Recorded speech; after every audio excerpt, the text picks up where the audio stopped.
One of the things that really helped me was when I was able to identify the cause of the procrastination. And for me and for most people, there are really two things that stand in my way when it comes to procrastination. One is I think it's boring and I just don't want to do it. Paperwork, I find mundane, I find it dull, and I don't like doing it. Things like taxes, it's just sitting there doing an unchallenging task. It needs to get done, but it always gets put at the bottom of the pile until all of those other things that are more stimulating, more challenging get done. Sitting there with a spreadsheet and a bank statement and typing in numbers is not for me particularly stimulating. The other thing that stands in my way is when I have a lack of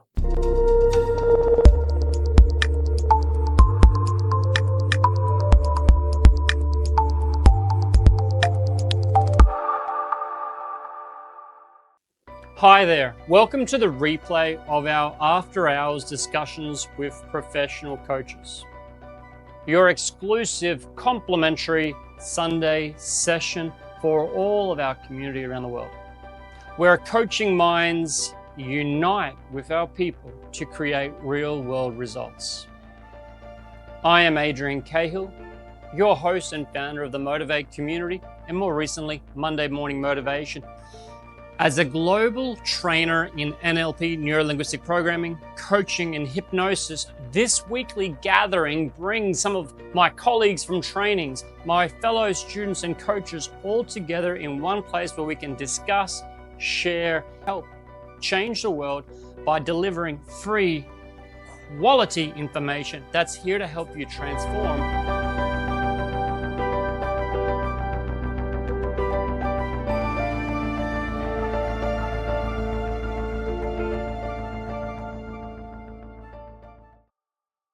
So my name is Chris, and Adrian and I first had the opportunity to almost meet each other back in 2019.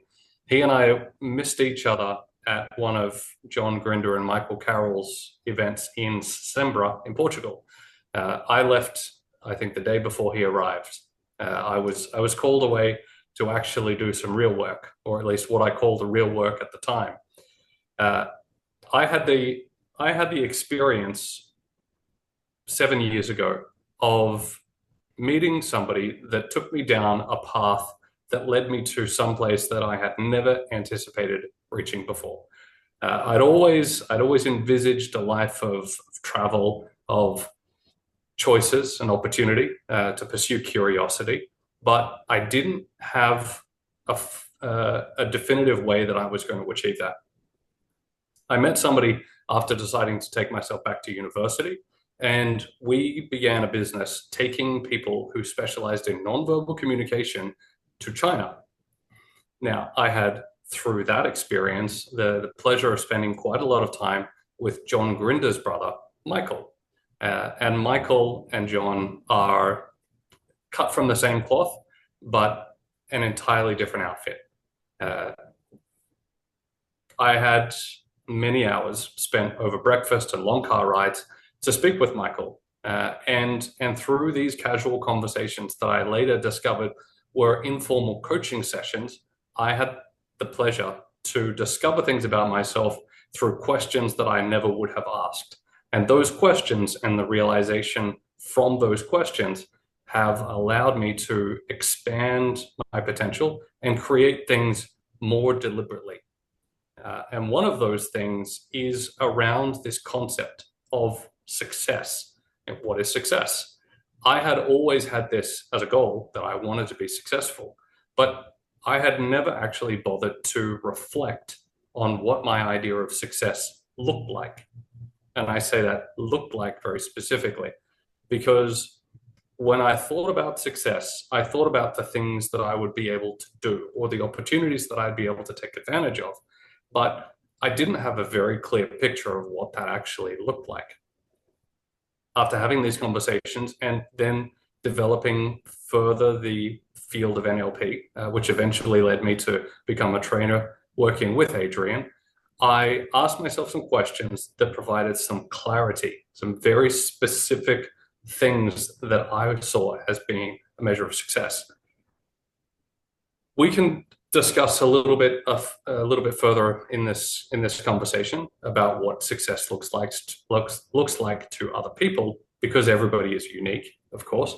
What Darko says is success is different from Adrian or Jay, Mark, Mia, Celia, who has joined, Frank as well in Shanghai or Beijing. Sorry, I missed that earlier.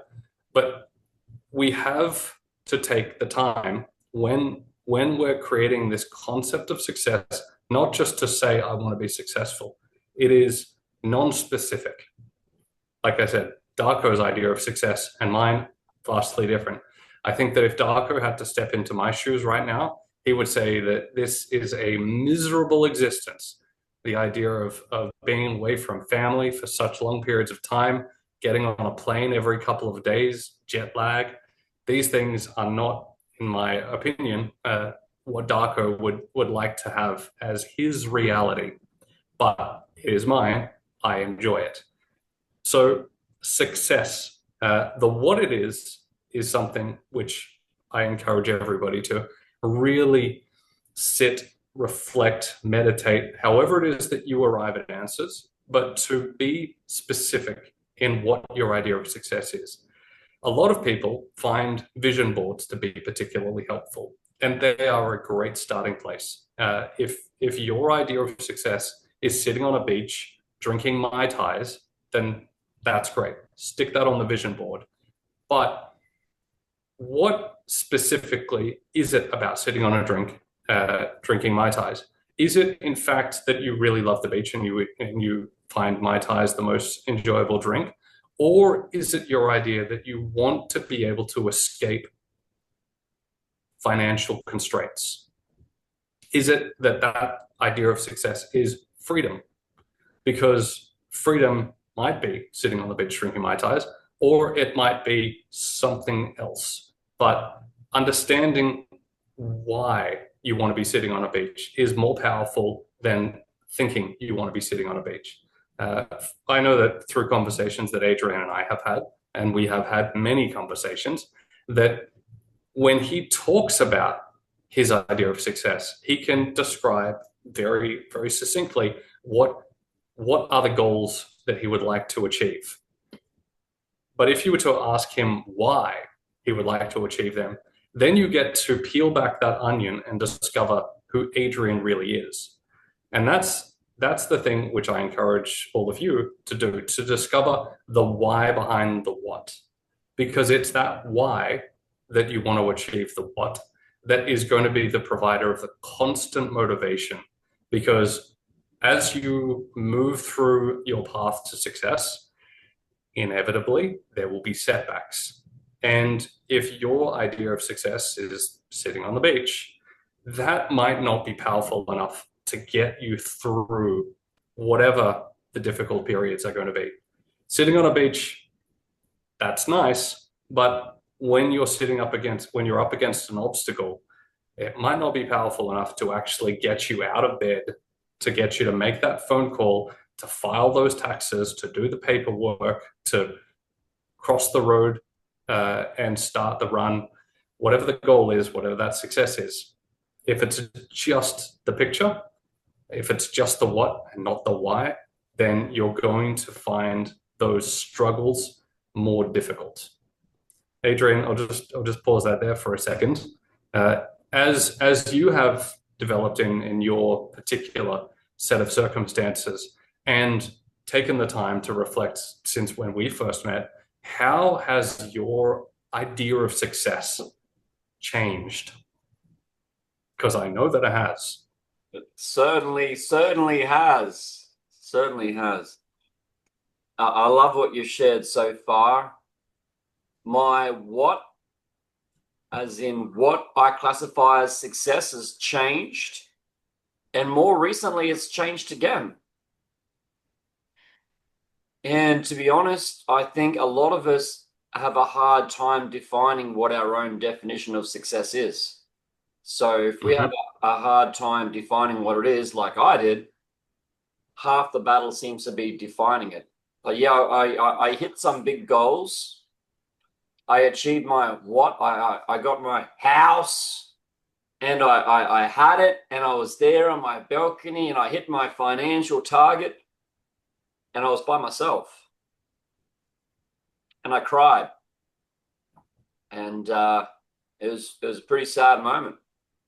Supposed to be happy, but I hit that big goal, big target, and instead of being over the moon, I just felt empty and it was hollow. You know, it was like, yeah, out came the tears and all. So I had to upgrade and change and work on my what. So it was more in line with my why, because my why is largely about people. I want to have time with my kids. I want to be able to have the time to pursue what I like. Yeah. And it's not having lattes on a beach, because that gets pretty boring pretty quick. Oh, yes, it does. Yes, it does. Yeah. So, Adrian, I think that very perfectly sums up the idea of how that what, if it's a financial goal and it's a number, how unfulfilling that can actually be. If you've got a magical number of $1 million of money sitting in a bank account and you get it, that's when people start to ask the question, why don't I feel fulfilled? Why is it that I'm not happy? I'm not content. I feel, in your case, empty. And that is because that financial goal that you had set for yourself was, in fact, just a marker for that freedom to have time, to choose how you spend your time, not be grinding away, but to have choices. And that was, for me, one of those revelations that I had while sitting in the back of a car taking Michael from Wuhan airport to Yingshan, a tiny little town in the outskirts of China. It was that discovery of those key motivators that I wanted to build a life where I could discover, where I wanted to be able to take advantage of opportunities to explore curiosities that I had without having to divert my attention to those things which I found unfulfilling or boring or distracting. Those things sitting in front of a computer, typing emails, which, as it turns out, I don't actually mind as much as I thought. But at the time, I was stuck. It was money that was dictating what I'd spent my time on, not me dictating what I spent my time on.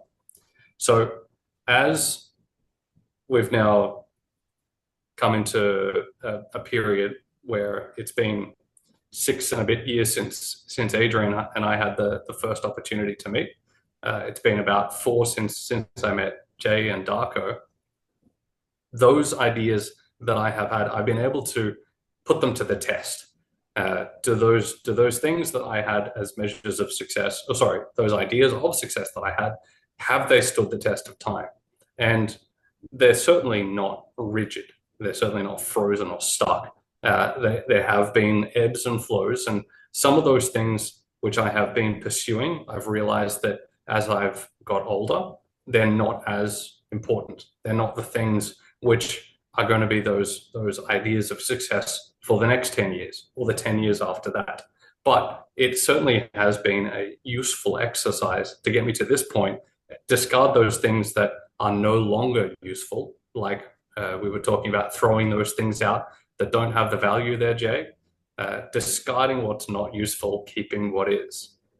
So, Adrian, I'll just tend to spend a couple of minutes on how I got here, because it's a little unorthodox, but it comes back to the things that you and I have spent the better part of a couple of decades exploring. And that is around this concept of NLP, or in my case, around nonverbal communications, which has a lot of it has a lot of connectivity to NLP. Yes. So in 2016, I was running a marketing agency in Sydney. I had a nice little team, and we were building a business that was becoming, in my very limited definition at the time, quite successful. My team had grown from 2 people to 6 people in just a matter of months, and then was continuing to grow. But I hadn't the opportunity to oversee much of what was happening in my own office, because about 80% of the work that we were doing was helping Australian businesses take their products to China. And I don't speak Mandarin. So I thought, I will take this as an opportunity to go back to university and I will study Mandarin. I knew I wasn't going to become fluent overnight, but at least it would give me a little bit of an insight into the language and maybe some of the little idiosyncrasies that come along with it. I met somebody who was the professor at one of the other subjects that I decided to teach, and together, through conversations, discovered that we had a lot of overlap within my network in Australia and her network in China. We formed a business, and through just being flexible and listening to what people were telling us about the market demands in China, we ended up establishing a training company that took people, Australians and Americans, who specialized in nonverbal communication to China.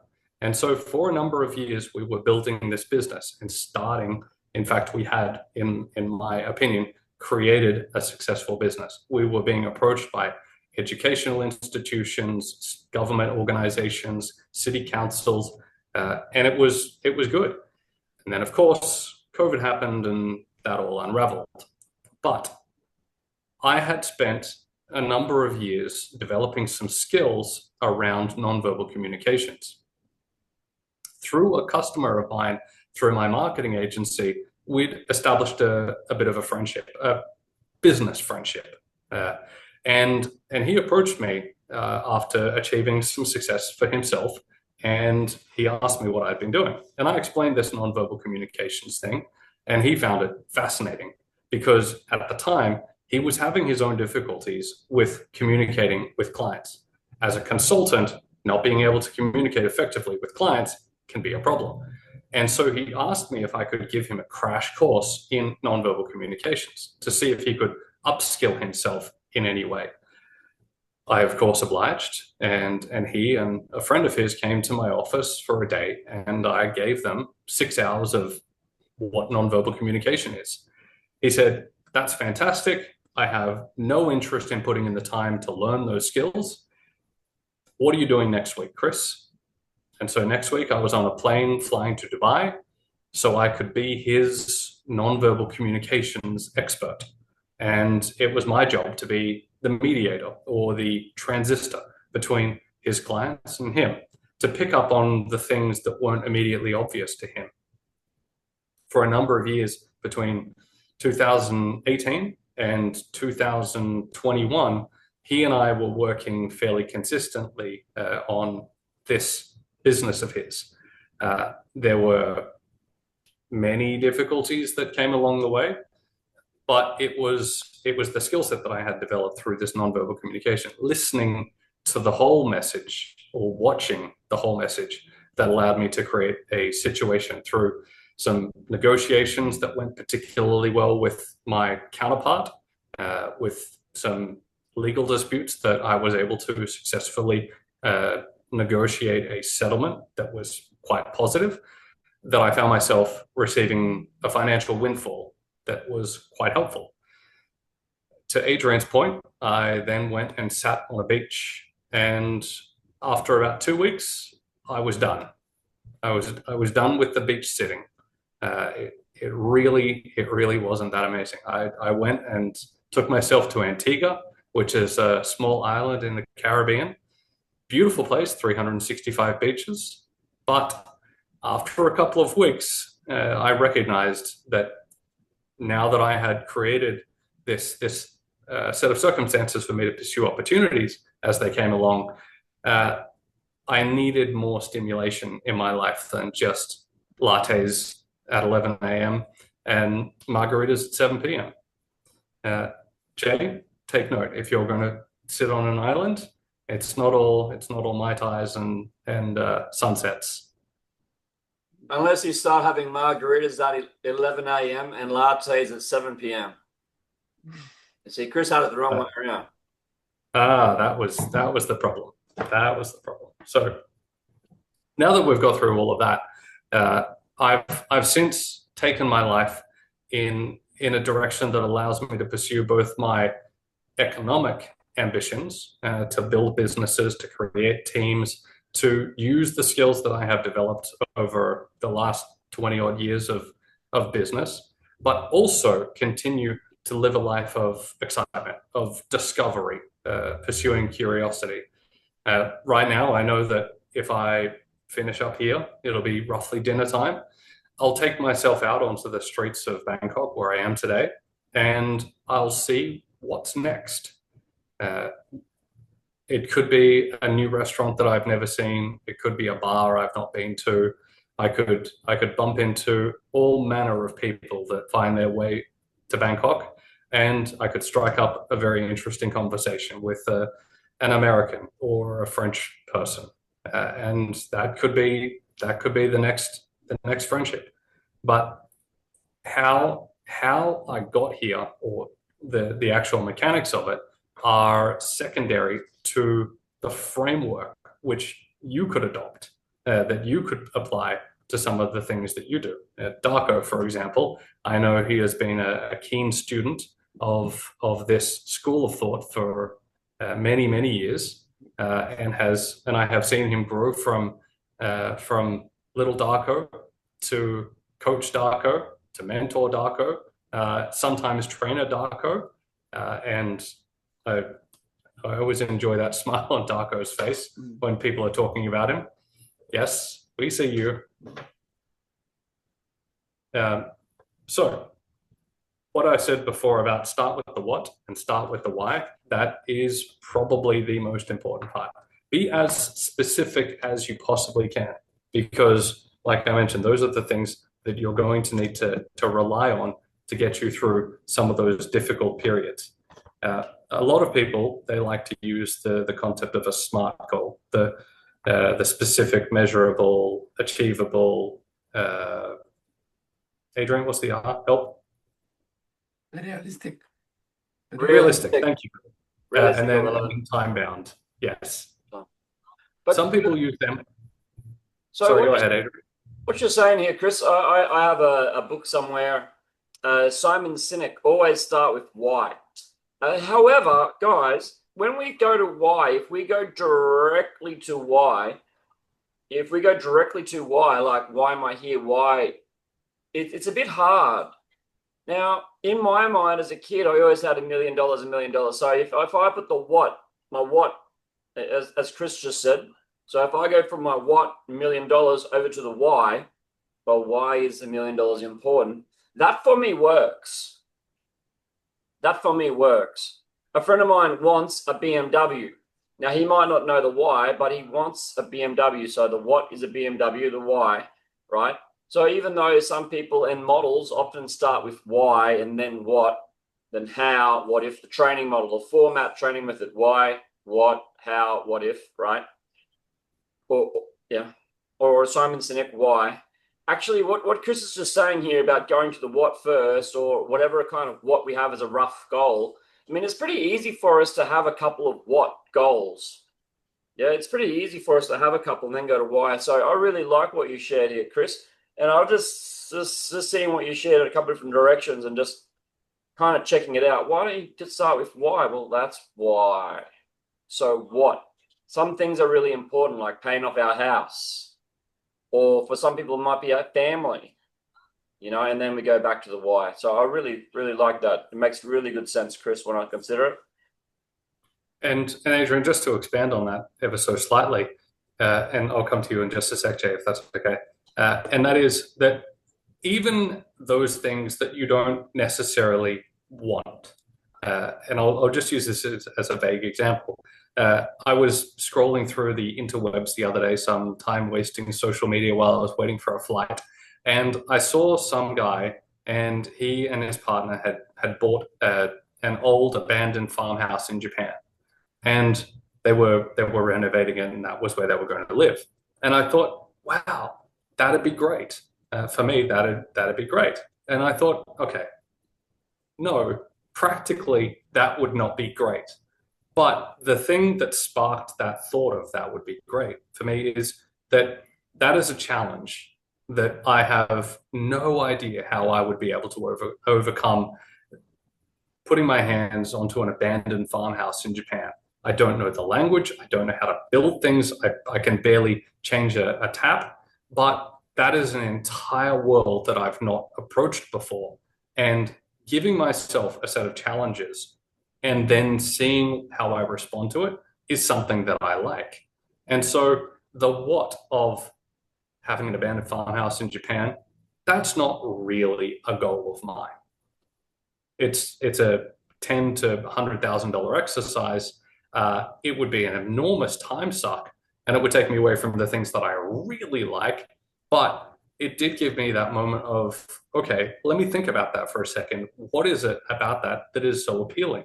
Because that then gave me the chance to say, okay, if I'm finding that appealing right now, is that something that I need to add into my life to give me a little bit more fulfillment, a sense of a challenge? Am I not challenging myself enough at this particular moment? I found that to be quite helpful. That even those daydreams that you have, there can be nuggets to take from that can help you to guide yourself. Jay, you put your hand up just a moment ago. Something to add? Yeah, yes. A lot of stimulation from what you're saying, because I think, as what Adrian shared, at my tender age of whatever it is,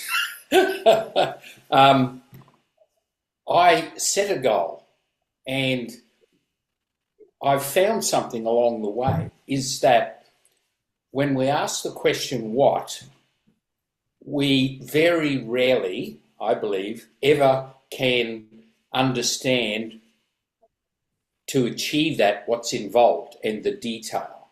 So when we ask what, we just have a vague notion, and it's something that I've noticed, coming off 18 months of house renovation. And then the why, I found changed. Why am I doing this? And I had a vision board, and I had on there a naive figure of, I'm going to make a profit of $360,000. In the time that I started to what I achieved, I made the profit $400 and something thousand above what I thought. So the whole perception of setting goals, I think there's levels of this. So just to add the perspective, we set a goal for daily things, we set a goal for our life for the time being, but if I ask someone, you set me a goal for 20 years' time, what your life's going to be like, we wouldn't know. So this whole perspective, I just wanted to throw that in there to perhaps not cause confusion, but as a perspective that there's a couple of things I'm at now, which I'm finding intriguing, because next month I have achieved my goal of having nowhere to go, nothing to do. That's a good place to find yourself, Jay. That's job well done, and congratulations on blowing your financial goal out of the water. But as you mentioned, you had a vision board. You had a variety of different things, and as I was starting to get into, some people use SMART goals the SMART system as a way to set goals: the specific, measurable, achievable. The R, which I keep forgetting. Reliable or realistic. Yes, realistic. There we go. And then the time bound. Now that's a good way to start setting these goals. And so Jay's goal of the $360,000 profit, that complies with, or I assume that complies with all of that, because he was able to achieve it. So it must. And then along the way, Jay, I'm sure that as part of that, you had broken that up into a series of smaller goals in order to reach that larger goal. Okay, if you didn't do it consciously, there was still a series of things that you would have had to do along the way in order to get to the final result. It didn't just start, and again, I'm just guessing here, it didn't start by you waking up one day and then all of a sudden $1,000 coming into your bank account every single day. It was an It was an intuitive something that just came. It wasn't a conscious type thing for me. So yes, okay, but we'll just use that as a series of action points. You took action along the way, and day one you had achieved something. Day two you had achieved something else, and then day 365 you had achieved your goal. To oversimplify this example, and so you had unconsciously created a set of goals. So that what and the why were made up with a series of targets along the way. Not consciously, but that was what happened. And so for Adrian, with your financial goals, your first goal might have been, and again, just oversimplifying, to start a business, then to grow that business, and then to take profits of that business and invest it, and then to grow those investments and then get to where you are. So take your what, take your why, and then start to break that down into the how. That is the plan. It's good to have the goal, but you need to have the plan. Basically, the goal is the destination, but the plan is the car you're going to drive to get there. You can't have a goal without a plan, or a plan without a goal. A plan without a goal is just a series of actions that you're going to take. You'll be busy achieving nothing. Having a goal, having a plan, they go hand in hand. So the other thing, it's no good having a plan, having a goal, if you don't take action. I see so many people that are gonna do something. Adrian, you've seen probably more than I have. A lot of people would come to you as gunners. I'm gonna do this. I'm gonna do that. And it's we're not talking about procrastination yet, but there's certainly a lot of gunners out there. Yes, yes, and they're the people that have the goal, but might not have the plan. Because those people that have a goal and have a plan, they've got the next step. It's easy to take action when you know where you're going and how you're going to get there. If you don't know where you're going or how you're going to get there, then, like I said before, it's nothing more than just a daydream. If you know what you're going to do and know how to get there, but you're not doing it, then you're lacking the motivation or the energetic pull, hence procrastination and that kind of stuff, which is normally a misalignment with the why. Yeah, and I'll just interject my own story there with a different story, and that is around the different types of action.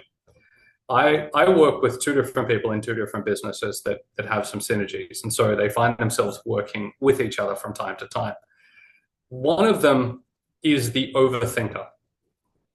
If you were to put them in a field with a wall and tell them to get to the other side of the wall, one of them would stand there and he would come up with all the plans, all the possible ways to get to the other side of the wall. The other guy isn't going to think about it. He's just going to run at that wall until he breaks through. The first guy might see, oh, there's a door, or I could just walk around the wall. I could climb over the wall. The other guy, he's just going to run at it, and he will keep running at it till he breaks through. The first guy, he's busy coming up with a plan, but never actually does it. The other guy, he's busy taking action, but his efforts might not, well, generally, they're not always the most targeted. So he can overexert himself. He'll get the result, but it might take him a week to break through the wall when he could have taken a step back, looked at the whole situation, and realized that there was a door to walk through. The other guy would have seen the door, but then thought about all of the things that he would need to decide before he could go through it. Is the door locked? Do I have a key? Is it a door that opens inwards or outwards? How am I going to be able to test that? Like, these are the things. He's busy getting nothing done. The other guy's busy getting something done, but because he doesn't have a plan, it takes twice, 3, 4 times longer than it probably could. So having a plan and taking action are important to do simultaneously. That is, think about what you want to do and then do it. And this comes to the grit and perseverance that comes along with it. Unfortunately, that idea, the ambition that you have, the goal of the what, you need to actually do things. And not all of those things are enjoyable. Adrian, how do you feel about marketing?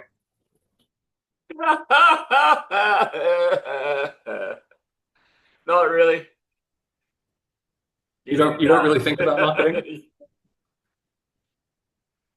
So Adrian and I, having had some experience together, marketing is one of those things that, Adrian, would you say that you procrastinate? No, I'd say just don't do enough. Don't do. Don't do or don't do enough? Yeah, okay, but maybe procrastinate, but I know I just don't do it. So it's like stop. Oh, it would be like stop. Yeah.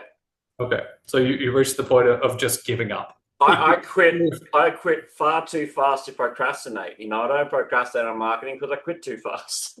I know I don't want to do it. So okay, well, I know that in my world there are certainly things that I procrastinate over. But one of the things that really helped me was when I was able to identify the cause of the procrastination. And for me and for most people, there are really two things that stand in my way when it comes to procrastination. One is I think it's boring and I just don't want to do it. Paperwork, I find mundane. I find it dull, and I don't like doing it. Things like taxes, it's sitting there doing an unchallenging task. It needs to get done, but it always gets put at the bottom of the pile until all of those other things that are more stimulating, more challenging get done. Sitting there with a spreadsheet and a bank statement and typing in numbers is not for me particularly stimulating. The other thing that stands in my way is when I have a lack of knowledge how to do the job. I never realized this until really much too late in my career. But I would find that things didn't get done if I didn't know how to do them. I wanted to do them, but it was this resistance. I felt the universe was just keeping me away from getting this thing done. I had it on my list of things to do. I had a plan of maybe what would happen after I had done it, but getting it done was something that was difficult for me to do. And when I realized that it was because I didn't have the skills or the knowledge to be able to complete the task, that it wasn't a sense of procrastination. It was really just me not knowing what to do next to get the job started or to continue with the job. One of those things that early in my career when I was starting a marketing agency, I really, really wanted to get a corporate brochure done. So this is going back nearly 20 years. I wanted to have a corporate brochure. I wanted to be able to list the services. I wanted to list the portfolio of clients that we've worked with, and I wanted to have it look nice. Now, I had a set of skills that I could put it all together inside of a desktop publishing software. But the thing that I couldn't do is make it look nice. I was never happy with the way that it was looking. And so I always put it off. It wasn't until I found somebody who said, hey, can you do me this favor? Can you take all of this information and make it look good? That the job got done. But I realized later that the thing that stopped me from doing it was actually not knowing how to do it. It wasn't me being lazy.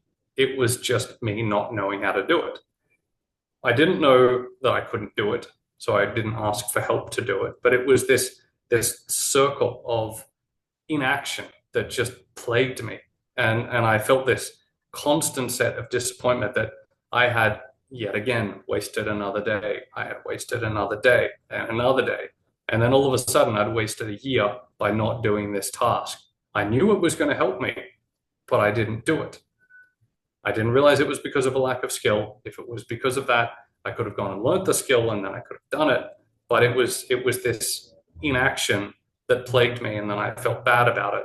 And then I felt like my skills as a business person were lacking. And then I started to feel like I was inadequate. And then I felt myself tumbling into this, oh, maybe I can't do any of it situation. I created this limiting belief for myself that I just wasn't cut out for this business that I built for myself. It was before I learned about NLP, and I didn't realize what was happening to me at the time. But through that spiral, the one little thing that was standing in my way that I wasn't able to work my way through created a situation where I just treaded water for a year, that I just didn't do it. Then I felt worse. Then I felt worse because I wasn't doing anything, and then the not doing anything just created this despair. The money started to slow, and then it was just reinforcing that belief that I'd created. All of a sudden, it was a year later, and then I had somebody do the work for me, and then we were off again. Adrian, it looks like you had something you wanted to chime in there. Yeah, I was thinking, okay, maybe I'm ready to do some marketing now. Maybe. All right. Well, again, it's one of those things where the thing that was stopping me was actually my own abilities, and I hadn't taken the time to learn it. And even if I had taken the time to learn it, it's something that wouldn't have been a sensible use of my time. It wouldn't have been a gigantic value add to what I wanted to do. And so outsourcing that to somebody else, spending a small amount of money, is oftentimes the way to resolve those issues. If it's a lack of skill or resources, then that can be something to overcome. And Mia, I understand that you're hiding behind a blank screen, but would you either like to say or type something around your particular situation that we might be able to talk about either now or a little bit later?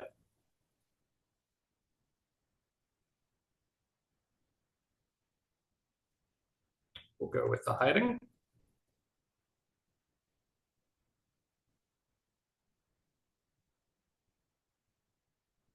All right. So I'll continue on. The sense of procrastination, and again, coming back to what has created that goal for you, the what and the why. When you find yourself in those situations where you can't get yourself through that, if you're just looking at the task and the task is the only thing in front of you, then it can be a compelling reason to just quit. And Adrian, to use your example, if you had not got to that point of being able to be successful in marketing and then just quit, if you had not had the grit and determination, the resilience to proceed through that particular roadblock, it's unlikely that you would have achieved those goals that you had set for yourself. But the reason that you carried on through that and you found additional resources and the team that you've built to overcome that particular obstacle, it was because you could see what was on the other side of that obstacle. You found a way through it, over it, around it, and that's how you got to the what that you were looking for.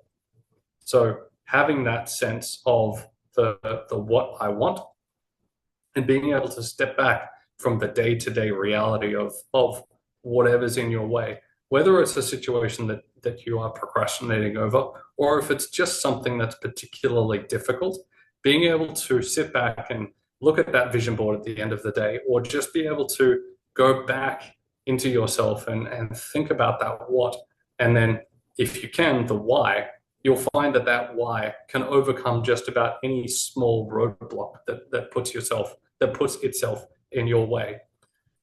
So right at this particular moment, I just want to go back and Adrian, how many of the people in this group are NLP associated? Half. Half? Okay. Yep. The Well, half you've seen and chatted with. okay. Well, what I thought I might do is just go back over what I've said thus far and just talk a little bit about where some of these things fit in terms of being a coach to yourself and some of the terms that people might have seen in NLP coaching along the way. We started with the goal, that is the what.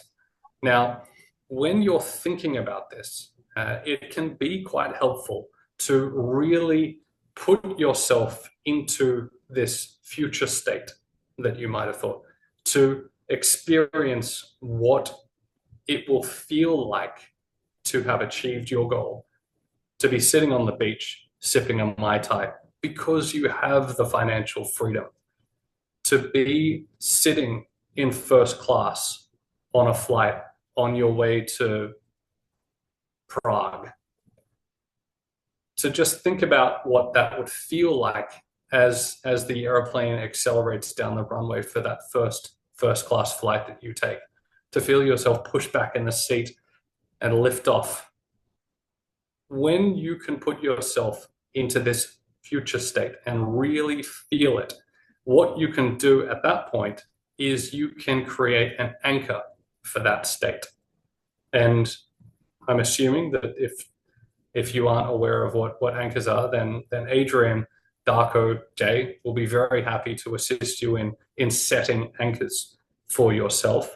But when you find yourself with one of those roadblocks or one of those difficult times, or when you just can't be bothered getting out of bed, it can be useful at that point to use those anchors that you set for yourself, to put yourself back into that future state, to provide the motivation so that that little tax paperwork that you haven't done, that you can't be bothered doing, that you realize that it's so insignificant compared to how good it feels to have reached that goal. Adrian, what say you? What's it? I said, what do you think about that? Yeah, 100%. And I'm also thinking like, so once we have that anchor, once we know where we're going, right? So we have our anchor, maybe it's a vision board or something. We know the end state and then we're going towards it. Believe it or not, when we start moving towards it, it actually gets pretty easy to keep going towards it. The problem often is getting that direction and goal in the first place. So this helps us get the goal right. But Chris also mentioned the how. Yeah. So we've looked at the what, the why, and we've got the how. So with the how, it's not just the goal, but the way we get there is also important and is part of the journey. So if we're going to make $10 million, that's our goal. Our why, because something. So our why, our what, how are we going to make the 10 million? We choose a pathway like marketing. Well, for me, my heart really isn't in marketing. It's with people. So maybe it's coaching, right? So that's my direction and I can enjoy every day. If I get to 1 million, 2 million, 5 or 10, I'm going in my direction and I'm happy I'm going that way. But now once I'm going in that way, there are certain things I've got to do. Like maybe in the morning I wake up and maybe meditate, maybe put a post on social media, maybe check on a client or check on some clients. Now, if I do this every morning, wake up, meditate, check on client, wake up, meditate, check on client, wake up, meditate, check on client. Any day I feel weak, I can see my vision board, but every day I wake up, check on client, post on social media. Every day, wake up, post on social media, check on client. It becomes a habit. And it becomes such a habit. And then maybe after a couple of days or a couple of weeks, maybe I have 2 or 3 clients and I check on them. Or I have a staff member and I check on them. But either way, the habit, it just becomes a habit. And the habit takes us through every day. So every single morning, I don't have to wake. I don't need an alarm clock. I don't need any motivation. Every morning I wake up like this, wide-eyed, bushy-tailed. Every morning I wake up like this, ready to start the day because I'm going towards my goal and I'm going in my direction and my pathway with my team. So there's every day just waking up and going for it automatically, easily, naturally. But it has been an accumulation of habits. Yeah, but an accumulation of habits in that direction and that way. If you were going for the Mai Tai on the beach, or if I was dreaming of being on the beach, and let's just say a really lazy lifestyle, you know, I just want to lay lazy on the beach, I'll set up some habits like going down the beach. Yeah. And if I have a process and I'm just going down the beach and selling coconuts, every day I can go down the beach and start selling coconuts. It'll become a habit. It'll become a habit, become a habit, become a habit, become a habit. Yeah. So the same, you know, different goals, different directions, and then just a matter of those habits take us there every day. But if we're going in the wrong direction, yeah, or we haven't clarified the direction, then we're going to get all this kind of misalignment, and, you know, or maybe you want this, but you also want that, and you want this and you want that. So maybe you have too many things you want and you haven't narrowed down, as Chris said. If you haven't narrowed it down, then you may end up struggling because you want to do too many different things that aren't aligned, right? So we've got to get aligned on this why, the what, and the how, right? And then our habits will see us there. And if we're not waking up automatically and easily going in that direction, have we got the right why and the what, the how? Yeah. Exactly right, Adrian. And so that's the other thing, which at this point I wanted to just throw in there as well. When you're thinking about that future state, oh, I'm sorry, Celia, I saw you put your hand up, and I'll come to you in just a second if you meant to put your hand up. So when you're thinking about that, what you want, and when you're projecting yourself into that future state, if you feel something inside that doesn't feel quite right, if you see yourself on a beach with the Mai Tais, and there's something inside that just feels a little bit off, then that can be a good indicator that your subconscious is telling you something that you haven't considered, and that perhaps that what might not be congruent with your why. So if you want to be on a beach drinking Mai Tais, but it doesn't feel quite right, then maybe that's not quite the right what. Maybe your subconscious is telling you that you don't want to be that far away from your family, or maybe your subconscious is telling you that you want to have some excitement. And so whilst you might have that idea of financial freedom, if you're visualizing a life of remote island in the Caribbean, that might not be the thing to get you into that motivated state. And so it would be a good idea to reflect on that subconscious feeling, that incongruency between your what and your why, and make sure that what you're using as your motivator is your true motivation, and not just you superimposing somebody else's idea of success into your own life. Because it's easy to say, oh, look, here's Mark Zuckerberg with his sunscreen on his face doing some surfing in Hawaii. That's my idea of success. Well, for me, if I was using that as my motivator, I would be missing the mark. I like the beach, not a big fan of surfing. Don't really like Hawaii.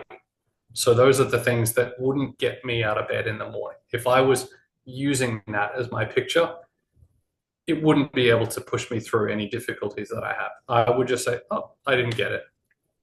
No big deal. Celia, did you have something that you wanted to ask or add? I saw you do the hand raise on Zoom. Yeah, guys, feel free to take advantage of Chris while we got him here. Okay, I shall move on. Now, and I was telling Adrian this the other day when I was in Panama, I found myself in a situation for the last almost 12 months where I have met a number of people that have provided some roadblocks. That I've been doing business with some people, and they have been acting in a way which, well, it is without integrity. And if you're wanting to create success in your life, the most important thing outside of your goal setting is your ability to act to those people around you and to yourself with integrity. That is, to say what you'll do and then do it. If you behave in that way to the people in your life, say what you'll do and then do it, you'll find that success has a way of coming to you without a lot of effort. Because, and I say that a little flippantly, because you do need to put in effort, but it greases the wheels like nothing else that I have ever seen. If you say what you'll do and then do it, people come to expect that you will say what you'll do and then you'll do it. That allows people to make plans around what you say. If you said that you'll pay someone on a Wednesday and you pay them on a Wednesday, the next time you say, hey, I'll pay you next Wednesday, they'll take you at your word. And that is hugely important. A couple of years ago, I made a commitment to a venture capital fund to say, hey, I'll invest money in your capital, in your venture capital fund. And because of people not behaving with integrity with the money that I had lent to them, I have found myself in a situation where I owe an amount of money that 10 years ago I would have thought I'd never have in my life. But I owe this to someone. I made a commitment and I haven't been able to do it. And so I had to swallow my pride, and I spoke to them and I said, hey, I'm really sorry, but this is the situation. I have all of this money, but this guy has it. I don't have it. He's not going to give it back to me for another 6 months. And their response to that was, oh, let's figure out a solution. Now, they could have, on the other hand, they could have said, okay, you're in default. The money that you have contributed, that's basically going to be written off. We'll just eat that up with administration fees, and maybe you'll get a return, maybe you won't, but too bad, so sad. But instead they said, okay, we understand. You were one of the first people to say, hey, you'll invest. And then you were always one of the people that paid as soon as the capital call went out, that you would send the funds. We never had a problem. You were never late. Okay, we will work with you to come up with a solution. And so that is what has happened. I know somebody else who's invested in that same fund that was always difficult, inconsiderate, argumentative, always challenging the status quo. And when a situation arose for him of a similar nature, their response was quite punitive. It was not something that worked out well for him. It cost him quite a lot of money. Two people, same situation. One cost money, the other one, being me, is going to work out just fine. So behaving with integrity, saying what you'll do and then doing it, is hugely important for those people that you do business with, whether they're clients or suppliers. But the most important person for you to behave with integrity with is yourself. It is absolutely important that you say what you'll do and then you do it when it comes to yourself. When I have those conversations with myself in the morning and I say, okay, today I'm going to do this and then this and then this, when I don't do one of those things, I feel as though someone had done it to me, which is in fact true, because I had done it to me. I said what I would do and then I didn't do it. I had lied to myself. Now, when you start to do that, then you can find yourself in a situation where if you can't believe your own words, then when you're trying to motivate yourself, when you're trying to get out of bed the next day, and you start to think, well, what's the point? You're not going to do what you said you would do.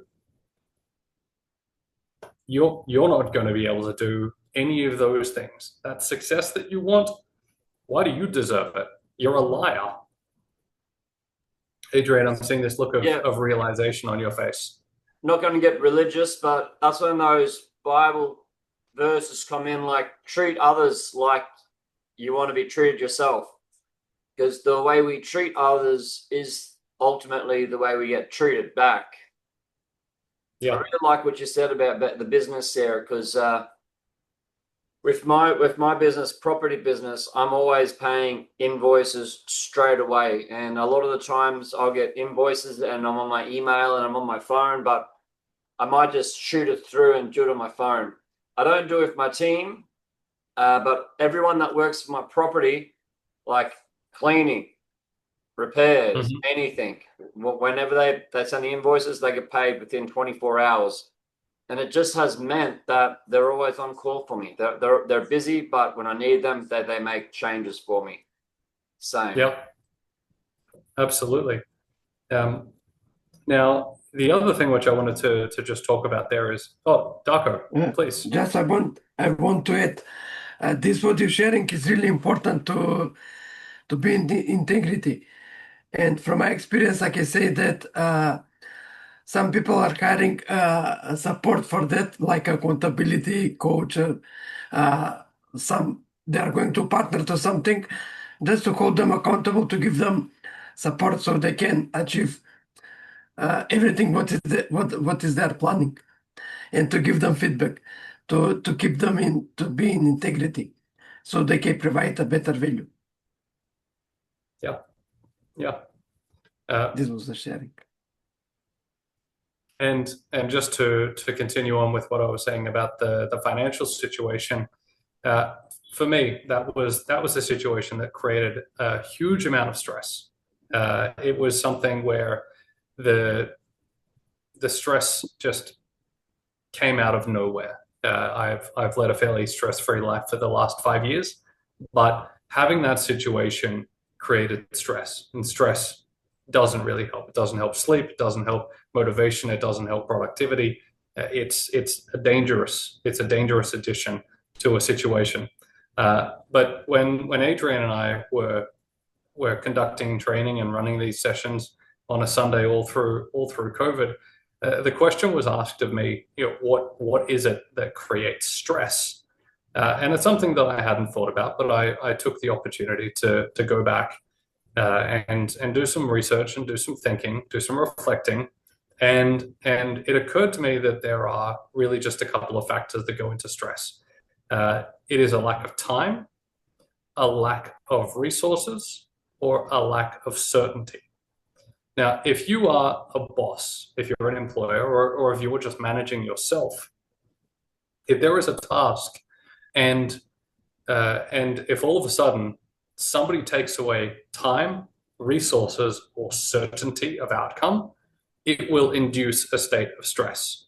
So if I was an employer and I said, here is your task, you have until the end of the week, and employee is doing a diligent job, and then I say, by the way, we need to have that done by Wednesday, what do you think the outcome is going to be?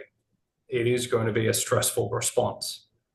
And likewise, if you give a job to someone and you say to them, by the way, here is a job that I want you to do, but you don't have all of the skills that you need to do it, I want you to do it anyway, then you're going to create a stressful situation, because both of those lead to uncertainty of outcome. If they don't know that they're going to be able to do it on time or do it at all, then it creates uncertainty of outcome. Now, that uncertainty of outcome can come from a whole lot of different places. A lot of times it's just, how is somebody going to respond to me? Is it going to be good or is it going to be bad? And when you don't know or don't have a good idea, then you can often find yourself in a procrastinating situation, which is exactly what I did over the last couple of weeks. Before I needed to make this phone call and say, hey, I don't have the funds available, I didn't know how they were going to respond. And so I absolutely put that off as long as I could. I was creating a self-inflicted stressful state by putting off that conversation, but that stress was something to me that was more comfortable than having a potentially bad outcome. So I knew what was happening, and it was a choice that I was making consciously, that I was putting it off as long as I could. But eventually, when I did have the call, it wasn't as bad as I thought. It could have been far worse, but I was avoiding that discomfort of uncertainty. I was just pushing that down the road. Yes, Jay, I agree, and it can be, and I find to compound that stress is around that uncertainty. For me, that's something, not knowing is something that I find very disruptive. I have done a very good job of constructing my life in a way where I have a pretty certain set of outcomes, but if I don't, then, and if I start to procrastinate, and if I start to layer on that, you should call them, you haven't called them, you need to call them, you're not behaving with integrity, then that really can create a situation of a depressive state. I'm not going to say depression, but a state where things are deflated, and that is not particularly helpful. The other thing I was going to say earlier, but I forgot, but fortunately I have my notes in front of me, is around that procrastination. And it goes back to what I said at the very beginning with the what and the why, and having a very clear picture, and also checking in with yourself to see that what and the why is congruent. Because one of the things, again, there's many factors, but one of the things that can be thrown at you is a job to do that you don't want to do or can't do, but don't seem to find your way to get through it. And one of the reasons that you might not have the motivation to get through that is because the what and the why might not be congruent with how you actually feel. And I'll say to somebody that perhaps wants to start a business, and they say, I'm procrastinating. I can't seem to get myself motivated to start this business. If you go back to the what you want to do, okay, I want to start a business, and the why, if their why and their what are just words that have come out of their mouth and not actually real to them, if they're basically lying to themselves with their what and their why, that they will find any excuse not to do the next thing. And that could be because the what and the why aren't congruent with who they want to be. Adrian, have you seen that come up in your life? Yeah, over and over again. Yeah, it's something where people can manufacture a reason not to pursue their stated goal because it's not real. They don't really want that. They're saying it because it's an idea that they've had, or it's something that they've seen. It's something that loosely fits expectations that they've set for themselves.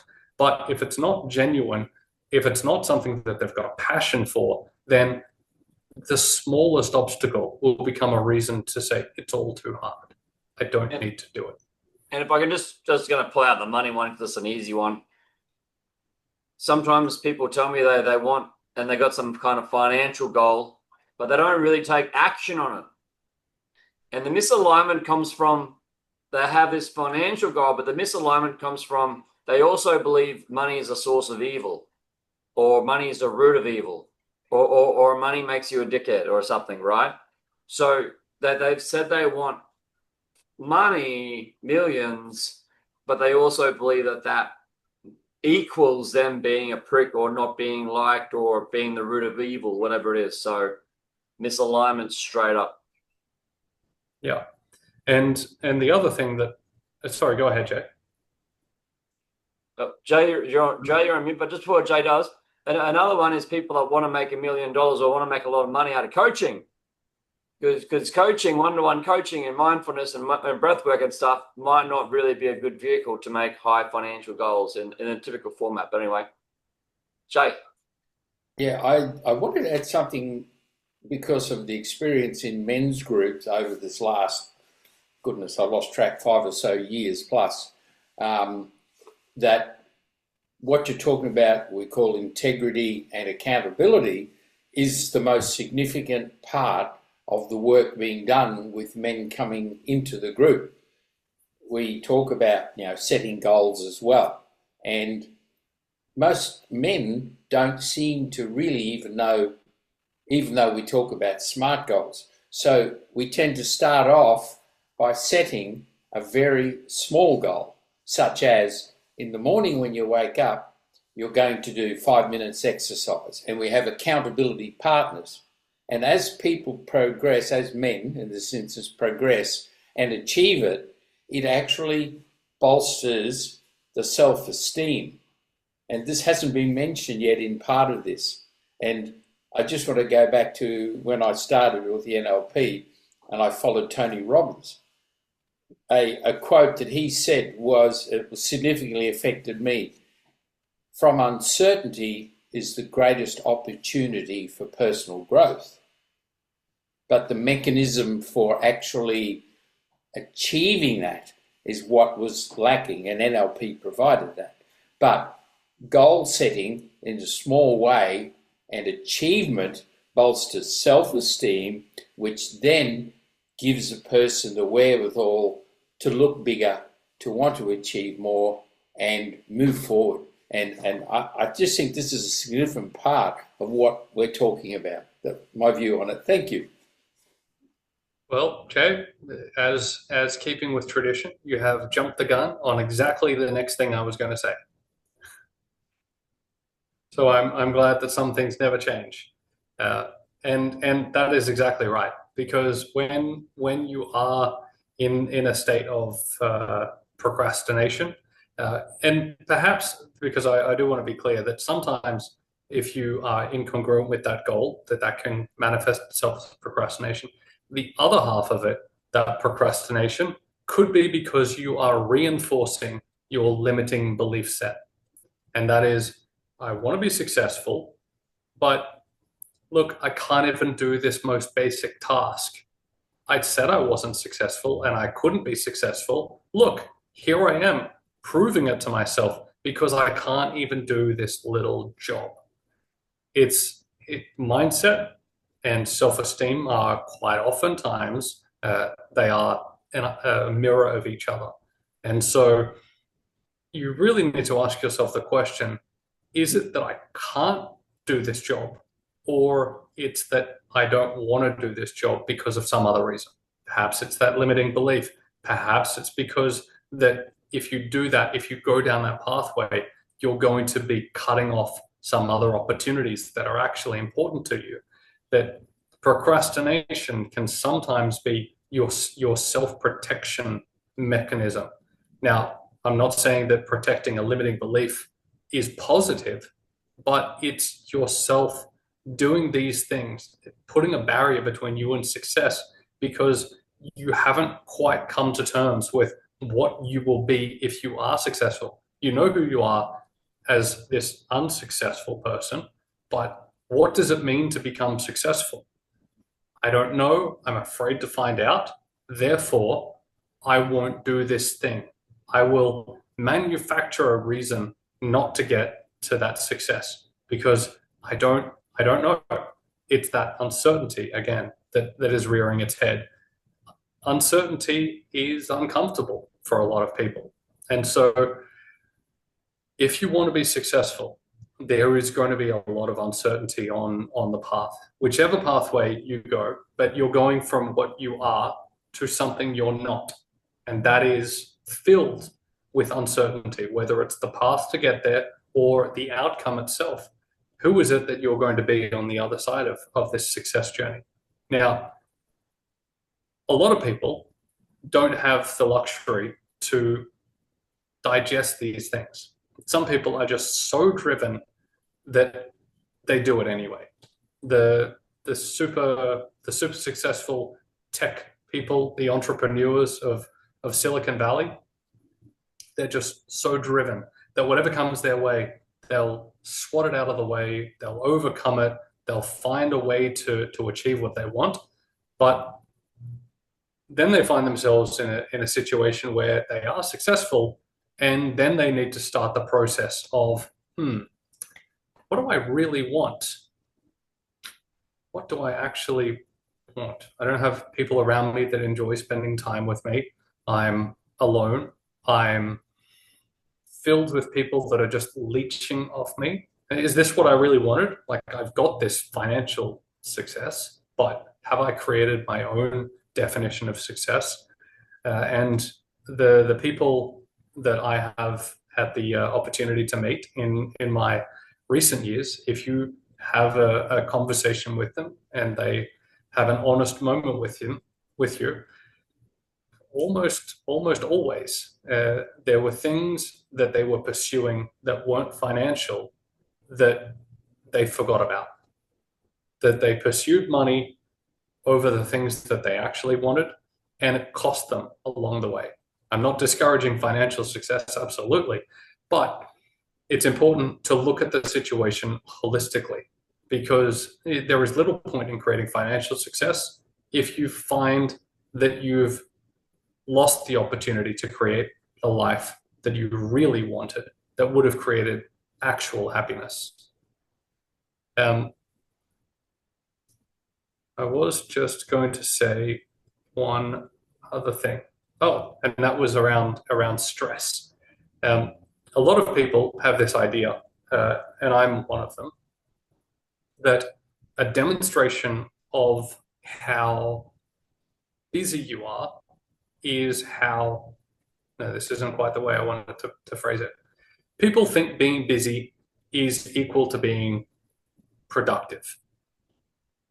And that is almost never the case. And quite oftentimes people will build a to-do list for themselves that is almost impossible to be able to achieve. And they'll either spin their wheels trying to get everything done at the same time, so busy doing nothing, or the other is that they will give themselves a list that is impossible to achieve in a particular time frame, and that will cause the stress. That will be a manufactured way of reducing the available time. Basically, you're giving yourself too much and not enough time to do it, which is creating your own stressful state. Some people like that. Some people need that to function. But ask any doctor in the last 50 years and they'll tell you that stress is not particularly helpful. And so why would you create your own situation where you're building stress? Unless there is a particular need for it, why would you give yourself 11 things to do when you can only achieve 5?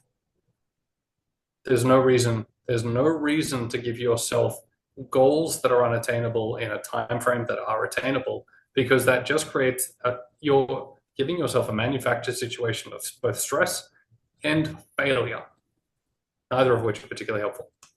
Boom! You made it here! Good on you. Make sure you click the subscribe button below and check out the playlist at the end. If you'd like to come along to our Sunday sessions where we host a live, free Q&A for our students and members, you're welcome. I'll see you there.